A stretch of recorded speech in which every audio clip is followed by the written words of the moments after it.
ನಮಸ್ಕಾರ, ನಿಮ್ ಜೊತೆ ಇದೆ PNS ನ್ಯೂಸ್ ನೆಟ್ವರ್ಕ್. ನೀವು ನೋಡ್ತಿದ್ದೀರಾ PNS ವಿಸ್ತಾರ. ನಾನು ನಿಖಿಲ್ ಜೋಶಿ. ಯಾವುದೇ ಒಂದು ವಿಷಯದಲ್ಲಿ ನಿರ್ಧಾರ, ಪರಿಹಾರ, ಕಲಿಕೆ, ತಿಳುವಳಿಕೆ ಸಿಗಬೇಕಾದ್ರೆ ಆ ವಿಷಯದ ಬಗ್ಗೆ ಒಂದು ಒಳ್ಳೆ ಚರ್ಚೆ ಆಗ್ಬೇಕು. ಒಂದು ಒಳ್ಳೆ ಚರ್ಚೆ ಯಾವಾಗ ಆಗುತ್ತೆ ಅಂದ್ರೆ ಅರ್ಥಪೂರ್ಣ, ಜನಕೇಂದ್ರಿತ ಪ್ರಶ್ನೆಗಳನ್ನ ಕೇಳಿದಾಗ. ಇವತ್ತು ನಾವು ಚರ್ಚೆ ಮಾಡಕ್ ಹೊರಟಿರುವಂತಹ ವಿಷಯ ಒಂದ್ ರೀತಿ ರೆಸಿಪಿ ಮೂಲಕ ನಿರ್ಮಾಣವಾದಂತ ಪರಿಸ್ಥಿತಿ ಅಂತ ಅನಿಸ್ತಿದೆ. ಆದ್ರೆ ರೆಸಿಪಿ ಮಾಡಿದವ್ರು ಯಾರು, ಈ ರೆಸಿಪಿಯನ್ನ ಬಳಸಿ ತಯಾರಿಕೆ ಆದಂತ ಪದಾರ್ಥದ ಪರಿಣಾಮ ಎದುರಿಸ್ತಿರೋರು ಯಾರು ಅನ್ನೋದಷ್ಟೇ ನಮ್ಮ ಪ್ರಶ್ನೆ. ಈಗ ಆಗಿರೋದು ವಿವಾದ ಎಲ್ಲಿ? ಕಾಂಗ್ರೆಸ್ಸಿನ ಮುಖ್ಯ ಕಚೇರಿ, ದೇಶದ ರಾಜಧಾನಿ ಡೆಲ್ಲಿಯಲ್ಲಿ. ಅಲ್ಲಿ ಸ್ವಾತಂತ್ರ್ಯೋತ್ಸವದ ದಿನಾಚರಣೆ ಎಂದು ಫ್ಲಾಗ್ ಹಾಯ್ಸ್ಟಿಂಗ್ ಸಂದರ್ಭದಲ್ಲಿ ಅದಾದ ನಂತರ ಒಂದೇ ಮಾತರಮ್ಮಿನ ಪೂರ್ಣ ಪ್ರಮಾಣದ ಹಾಡನ್ನ ಅಲ್ಲಿ ಪ್ರಸಾರ ಮಾಡಲಾಗುತ್ತೆ. ಆ ಹಾಡಿನ ಮಧ್ಯ ಸೋನಿಯಾ ಗಾಂಧಿಯವರು ಏನೋ ಹೇಳ್ತಿದ್ದಾರೆ. ಅದು ಏನ್ ಹೇಳ್ತಿದ್ದಾರೆ ಅಂತ ನಾವು ಯಾರನ್ನ ಕೇಳಿ ಒಪ್ಪಬೇಕು? ಒಬ್ರು ಹೇಳ್ತಾರೆ ಖರ್ಗೆ ಅವ್ರಿಗೆ ಚೇರ್ ಕೇಳ್ತಿದ್ರು ಅಂತ, ಬಿಜೆಪಿ ಆರೋಪ ಮಾಡುತ್ತೆ ಒಂದೇ ಮಾತರಮ್ನ ನಿಲ್ಸು ಅಂತ ಹೇಳ್ತಿದ್ರು ಅಂತ, ಇನ್ನೊಬ್ರು ಹೇಳ್ತಾರೆ ಮತ್ತೊಂದೇನೋ ವಿಷಯ ಮಾತಾಡ್ತಿದ್ರು ಅಂತ. ಪ್ರಶ್ನೆ ಇರೋದು 2026 ಫೆಬ್ರವರಿನಲ್ಲಿ ಕೇಂದ್ರ ಸರ್ಕಾರ ಒಂದು ಕಾನೂನು ತಂತು. ಅದು prevention of insult to national symbols amendment bill 2026.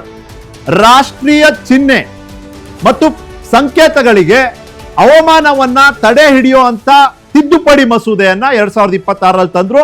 ಯಾರು ಅವಮಾನ ಮಾಡ್ತಾರೆ ಅವರಿಗೆ ನಿಗದಿತ ಶಿಕ್ಷೆ ಇರುತ್ತೆ. ಹಾಗೆ ಹೀಗೆ ಅದ್ರ ಮಾಹಿತಿಯನ್ನ ಈ ಚರ್ಚೆಯ ಅವಧಿಯಲ್ಲಿ ನಾನು ನಿಮ್ಮ ಮುಂದೆ ಇಡ್ತಾ ಹೋಗ್ತೀನಿ. ಸೊ ಇಲ್ಲಿ ಆಗಿದ್ದೇನಪ್ಪಾ ಅಂದ್ರೆ ಕಾಂಗ್ರೆಸ್ಸಿಗೆ ಒಪ್ಪಿಗೆ ಇಲ್ಲದೆ ಇರುವಂತ, ಮತ್ತೆ ಇತಿಹಾಸದ ಪುಟಗಳನ್ನ ನಾವು ತಿರುವು ಹಾಕಿ ನೋಡಿದಾಗ ಗೊತ್ತಾಗುತ್ತೆ ಕಾಂಗ್ರೆಸ್ಸೇ ಇದನ್ನ ಆ 4 ಚರಣಗಳನ್ನ ಹೊರತುಪಡಿಸಿ ಮೊದಲನೇ 2 ಚರಣ ಮಾತ್ರ ಬಳಸಬೇಕು ಅನ್ನೋ ನಿರ್ಧಾರ ಮಾಡಿದ್ದು. ಈ ಹಾಡಿನ ಪಯಣ ಏನಿತ್ತು ಅದನ್ನು ನೋಡೋಣ. ಇವತ್ತಿನ ಚರ್ಚೆಯ ವಿಷಯ ಒಂದೇ ವಿವಾದ, ಒಂದೇ ಮಾತರಂ ಬಗ್ಗೆ ಹುಟ್ಟಿರುವಂತಹ ಇದು ವಿವಾದ, ಒಂದೇ ವಿವಾದ. ಈ ಚರ್ಚೆಯ ಕೇಂದ್ರ ಬಿಂದು ಏನಪ್ಪಾ ಅಂದ್ರೆ ಒಂದೇ ಮಾತರಂ ಹಾಡು. ಈ ಒಂದೇ ಮಾತರಂ ರಾಷ್ಟ್ರಗಾನವನ್ನ ಹೇಗೆ ಹಾಡಬೇಕು, ಎಲ್ಲಿ ಹಾಡಬೇಕು, ಎಷ್ಟು ಹಾಡಬೇಕು ಅನ್ನೋದನ್ನು ಕೂಡ ನಿರ್ಧಾರ ಮಾಡಲಾಗಿತ್ತು. ಆದ್ರೆ ಕೆಲವ್ರಿಗೆ ಅದ್ರ ಬಗ್ಗೆ ಒಪ್ಪಿಗೆ ಇಲ್ಲ. ಅಷ್ಟಕ್ಕೂ ಈ ಒಂದು ಹಾಡು ತಾನೇ ನಡೆದು ಬಂದಂತಹ ಒಂದು ಜರ್ನಿ, ಆ ಒಂದು ಪ್ರಯಾಣ ನೋಡೋದಾದ್ರೆ ಇಲ್ಲಿ ನಿಮ್ಮ ಸ್ಕ್ರೀನ್ ಮೇಲೆ ನಾನು ಹೇಳಿ ತೋರಿಸಿ ಬಯಸ್ತೀನಿ. 1875 ಇದನ್ನ ಬರೆಯಲಾಯಿತು ಬಂಕಿಮ್ ಚಂದ್ರ ಚಾಟರ್ಜಿ ಅವರಿಂದ. 1875 1882ನಲ್ಲಿ ಇದನ್ನ ಅವರು ತಮ್ಮದೇ ಆದಂತಹ ಒಂದು ಪುಸ್ತಕ, ಆನಂದ ಮಠ ಅನ್ನೋ ಪುಸ್ತಕದಲ್ಲಿ ಇದನ್ನ ಸೇರಿಸ್ತಾರೆ. ಆದ್ರೆ ಇಲ್ಲಿ ಅವರು ಸೇರಿಸಿದಾಗ ಏನ್ ಮಾಡ್ತಾರೆ, ಮೊದಲನೇ 2 ಚರಣಗಳಿಗೆ ಸೇರಿದಂತೆ ಇನ್ನ 4 ಚರಣಗಳನ್ನ ಸೇರಿಸ್ತಾರೆ. 1875 ನಲ್ಲಿ ಬರೀತಾರೆ. 1882ನಲ್ಲಿ ತಮ್ಮದೇ ಒಂದು ಅವತ್ತಿನ ದಿನದಲ್ಲಿ ಬಹಳ ಪ್ರಖ್ಯಾತಿ ಪ್ರಚಲಿತವಾದಂತಹ ಒಂದು ಪುಸ್ತಕ ಆನಂದ ಮಠದಲ್ಲಿ ಇದನ್ನ ಸೇರಿಸ್ತಾರೆ. ಇಲ್ಲಿ ಒಂದು ನಿಮಿಷ ಪಾಸ್ ಮಾಡಿ, ಮುಂದಿನ ಹೆಜ್ಜೆಗೆ ಹೋಗೋಕ್ಕೂ ಮುಂಚೆ ಒಂದು ಪಾಸ್ ಮಾಡಿ ನಿಮ್ಗೊಂದು ವಿಷಯ ಹೇಳಿದೆ. ಈ ಬಂಕಿಮ್ ಚಂದ್ರ ಚಾಟರ್ಜಿ ಅವರ ಪುಸ್ತಕ ಆನಂದ ಮಠ, ಅದರ ವಿಷಯ ಏನು? ಹಿಂದೂ ಸನ್ಯಾಸಿಗಳು, ಪೂಜಾರಿಗಳು, ಹಿಂದೂ ಸಂಪ್ರದಾಯಕ್ಕೆ ಪದ್ಧತಿಗೆ ಸೇರಿದಂತಹ ವ್ಯಕ್ತಿಗಳು ಅಂದಿನ ಮುಸ್ಲಿಂ ಆಡಳಿತ ಅಥವಾ ಮುಸ್ಲಿಂ ರಾಜರ ವಿರುದ್ಧ ಎಸಗಿದಂತ ಒಂದು ವಾರ್, ಒಂದು ಯುದ್ಧ, ಅದ್ರ ಬಗ್ಗೆ ಪುಸ್ತಕ ಬರೀ ಸೇರಿಸ್ಬಿಟ್ರು. ಮುಂದಳಿ 1906, ಬಹುಶಃ ನಾನು 1906 ಅಲ್ಲಿ ಮೊದಲನೇ ಬಾರಿಗೆ ಅವತ್ತಿನ ದಿನ ಒಂದು ವಿರೋಧ ಬರ್ತದೆ. ಯಾರಿಂದ ವಿರೋಧ ಬರೋದು? ಇನ್ನ ಬಾರ್ಸೇಲ್ ಅಂತ ಒಂದು ಜಿಲ್ಲೆ, ಇವತ್ತಿನ ದಿನ ಅದು ಬಾಂಗ್ಲಾದೇಶದಲ್ಲಿದೆ. ಅದು ಬೆಂಗಾಲಿನ ಒಂದು ಭಾಗ ಆಗಿರುತ್ತೆ, ಬೆಂಗಾಲ ಪೂರ್ವದಲ್ಲಿರುತ್ತೆ. ಅವರು ಅಲ್ಲಿ ಮೊದಲನೇ ಬಾರಿಗೆ ವಿರೋಧ ವ್ಯಕ್ತ ಆಗುತ್ತೆ 1906 ಅಲ್ಲಿ.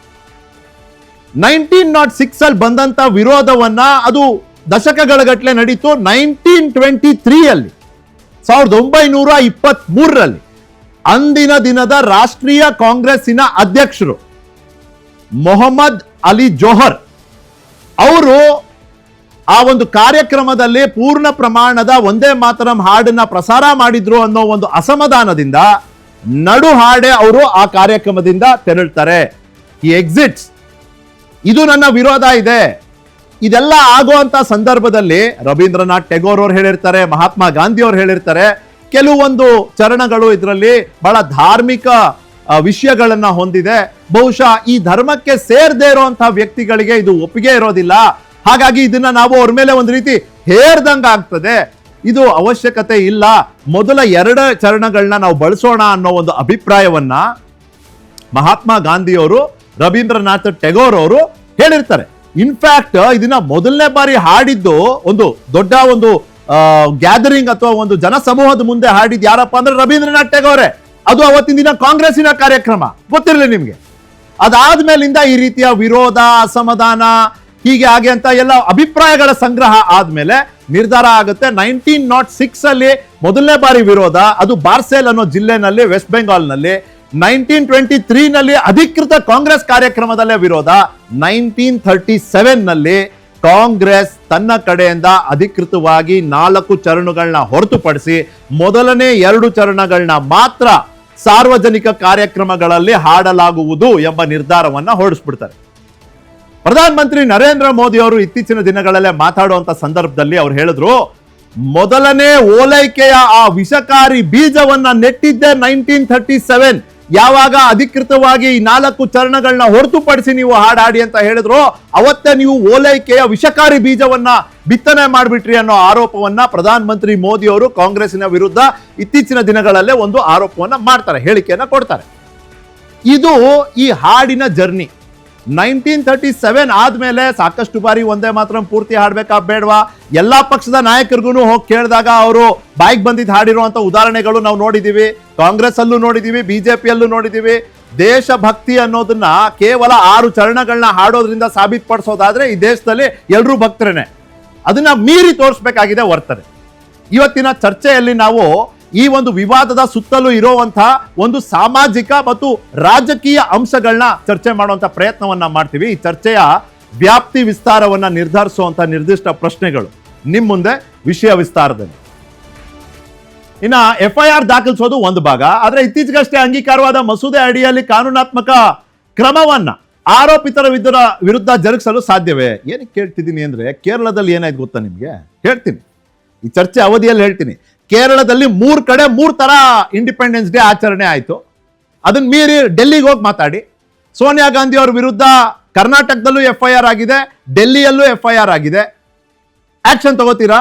ಏನಂತ ಆಕ್ಷನ್ ತಗೋತೀರಿ? ಆ ದೂರು ಕೊಟ್ಟ ದೂರುದಾರರು ಕೂಡ ಇವತ್ತು ನಮ್ಮ ಜೊತೆ ಚರ್ಚೆಯಲ್ಲಿ ಇರ್ತಾರೆ. ಇನ್ನು ರಾಷ್ಟ್ರೀಯ ಚಿಹ್ನೆ, ಸಂಕೇತ, ಅವಮಾನ ತಡೆ ಮಸೂದೆ ಮತ್ತು ಪೂರ್ಣ ವಂದೇ ಮಾತರಂ ಹಾಡಿನ ಅನುಷ್ಠಾನದ ಮೂಲಕ ಬಿಜೆಪಿ ತನ್ನ ಸೈದ್ಧಾಂತಿಕ ಮತ್ತು ರಾಜಕೀಯ ಉದ್ದೇಶ ಪೂರೈಸ್ಕೊತಿದೆ ಅಂತ ಆರೋಪಿಸೋದು ಸರಿನಾ? ಅಂದ್ರೆ ಇಲ್ಲಿ ದುರ್ಗಾ, ಲಕ್ಷ್ಮಿ, ಸರಸ್ವತಿ ಅಂತೆಲ್ಲ ಎಲ್ಲ ದೇಶದವ್ರು ಎಲ್ಲಾರ ಬಾಯಲ್ಲೂ ಹೇಳಿಸ್ಬೇಕು. ಇದೇನಾ ಬಿಜೆಪಿ ಉದ್ದೇಶ? ಹೇಳಿಸಿದ್ರೆ ತನಗೇನ್ ರಾಜಕೀಯ ಲಾಭ ಆಗುತ್ತೆ? ಆ ರಾಜಕೀಯ ಲಾಭಕ್ಕಾಗಿನೇ ಇದನ್ನ ಹೇಳಿಸ್ಬೇಕು ಅಂತ ಹಠ ಹಿಡಿದಿದ್ಯಾ ಬಿಜೆಪಿ? ಪ್ರಶ್ನೆ. ಇನ್ನ ಕಾಂಗ್ರೆಸ್ಸಿನ ಮುಖ್ಯ ಕಚೇರಿಯಲ್ಲಿ ಒಂದೇ ಮಾತ್ರ ಹಾಡ್ತಿದ್ದ ಸಂದರ್ಭದಲ್ಲಿ ಸೋನಿಯಾ ಗಾಂಧಿ ಅವರ ನಡೆ ಬಿಜೆಪಿಗೆ ಅಸ್ತ್ರ ನೀಡಿದಂತಾಯ್ತಾ? ಇದನ್ನು ಕೇಳಬೇಕಲ್ಲ. ಅದಕ್ಕೆ ನಾ ಹೇಳಿದ್ದು ರೆಸಿಪಿ. ಅವ್ರಿಗೆ ಗೊತ್ತು, ಇದನ್ನ ನಾವು ಮಾಡಿದ್ರೆ ಅವ್ರು ಹಿಂಗ್ ಮಾಡ್ತಾರೆ, ಅವ್ರು ಹಂಗ್ ಮಾಡಿದಾಗ ನಾವು ಹಿಂಗ್ ಮಾಡೋಣ, ಹಿಂಗ್ ಮಾಡಿದ್ರೆ ನಮ್ಗೆ ಹಂಗಾಗುತ್ತೆ. ಇದು ಹಿಂಗೆ ಅಂದ್ರೆ ಏನು ಅಂತ ನಿಮ್ ಕನ್ಫ್ಯೂಷನ್ ಚರ್ಚೆನಲ್ಲಿ ಅದನ್ನ ಇತ್ಯರ್ಥಪಡ್ತೀವಿ. ಇನ್ನ ಸ್ವಾತಂತ್ರ್ಯ ಹೋರಾಟದಲ್ಲಿ ಒಂದೇ ಮಾತರಂ ಹೋರಾಟವನ್ನ ಪ್ರೋತ್ಸಾಹಿಸೋದರ ಜೊತೆಗೆ ಅವತ್ತಿನ ಜನರ ನಡುವಿನ ಒಗ್ಗಟ್ಟಿನ ಒಂದು ಸೂತ್ರ ಆಗಿತ್ತು, ಒಗ್ಗಟ್ಟಿನ ಹಾಡಾಗಿತ್ತು. ಆ ಒಗ್ಗಟ್ಟನ್ನ ಹೆಚ್ಚಿಸ್ತು. ಇವತ್ತು ಕಾಂಗ್ರೆಸ್ ಯಾಕೆ ಅದಕ್ಕೆ ವಿರೋಧ ಇದೆ? ಅವತ್ತಿನ ದಿನ ಅದನ್ನ ಒಪ್ಪಿದ್ರು. ಇಲ್ಲ, ಇದು ಜನರನ್ನೆಲ್ಲ ಒಂದು ಮಾಡ್ತಿದೆ, ಒಂದು ವಿರೋಧದ ಅಲೆ ಅಂದ್ರೆ ಆ ಅಲೆ ಎದ್ದೇಳ್ತಿರೋದೇ ಹಾಡಿಂದ. ಒಂದು ಸಹಭಾಗಿತ್ವ, ಸಹಬಾಳ್ವೆಯ ಒಂದು ಭ್ರಾತೃತ್ವದ ಭಾವನೆ ಕೊಡ್ತಿದೆ. ಅದನ್ನ ತುಂಬಾ ಹೇಳಿದ್ರು ಅವತ್ತು ಕಾಂಗ್ರೆಸ್. ಬಟ್ ಇವತ್ತು ಆ ನಿಲುವೇ ಬದಲಾಗೋಯ್ತಲ್ಲ, ಯಾಕೆ ಅನ್ನೋದು ಒಂದು ಪ್ರಶ್ನೆ. ಇನ್ನ ಮಹಾತ್ಮ ಗಾಂಧಿ ಮತ್ತು ರವೀಂದ್ರನಾಥ್ ಟ್ಯಾಗೋರರ ಒಂದೇ ಮಾತರಂ ಬಗ್ಗೆಯ ಅಭಿಪ್ರಾಯ ಇಂದಿನ ನಿರ್ಧಾರ ಪ್ರಕ್ರಿಯೆ ಮೇಲೆ ಯಾವ ರೀತಿಯ ಪ್ರಭಾವ ಬೀರ್ಬೇಕು? ಅವತ್ತವ್ರು ಹೇಳಿದ್ರು, ಇಲ್ಲಪ್ಪ ಬೇಡ, ಇದು ಹಿಂಗಾಗೋದಿಲ್ಲ, ಇದು ಕೆಲವ್ರನ್ನ ಒಂದು ರೀತಿ ಹೇರಿಕೆ ಮಾಡ್ದಂಗೆ ಆಗ್ತದೆ ಕೆಲವು ಸಮುದಾಯಗಳ ಮೇಲೆ ಅಂತ. ಇವತ್ತಿನ ನಿರ್ಧಾರ ಪ್ರಕ್ರಿಯೆ ಮೇಲೆ ಅವತ್ತಿನ ಒಂದು ಮಾತುಕತೆ, ನಿಲುವು, ಅಭಿಪ್ರಾಯ ಯಾವ ರೀತಿ ಪರಿಣಾಮ ಬೀರ್ಬೇಕು?